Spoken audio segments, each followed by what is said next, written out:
If he signs that bill, if that bill that they've been trying to get through Congress actually reaches his desk, 3 million Americans will be kicked off of food stamps. 3 million Americans. The bill that J.D. Vance just got through the Senate, you know, J.D. Vance, the guy who's always on Twitter, our vice president, he got in his car and he drove down to the Senate, and he was the one who cast the tie-breaking vote to push that bill to the next layer.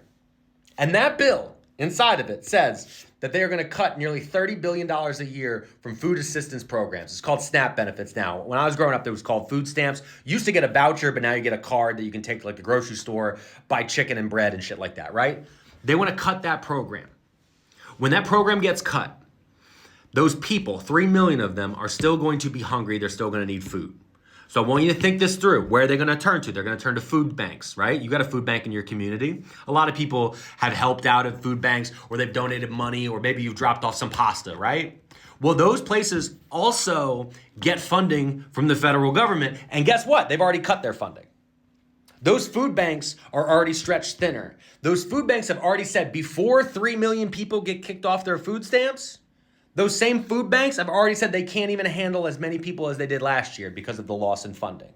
We're talking about hundreds of thousands of meals, hundreds of thousands of pounds of pasta, vegetables that come from local farms through farm subsidies. All of that stuff has been cut already.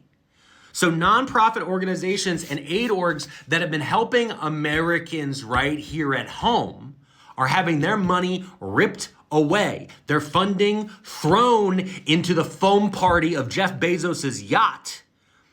And for why? So J.D. Vance can get revenge on the hillbilly community that he claimed he loved in a fake book? So Donald Trump can afford another golden toilet? Why?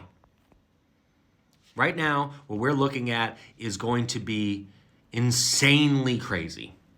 So if you have time, if you have money, if you have a place you want to put some effort, look inside your own community, look towards the food banks and local aid organizations, because you're about to see more people hungry in front of your eyes here in the streets of America, on the roads of America, and even maybe your coworkers than you've ever seen in generations.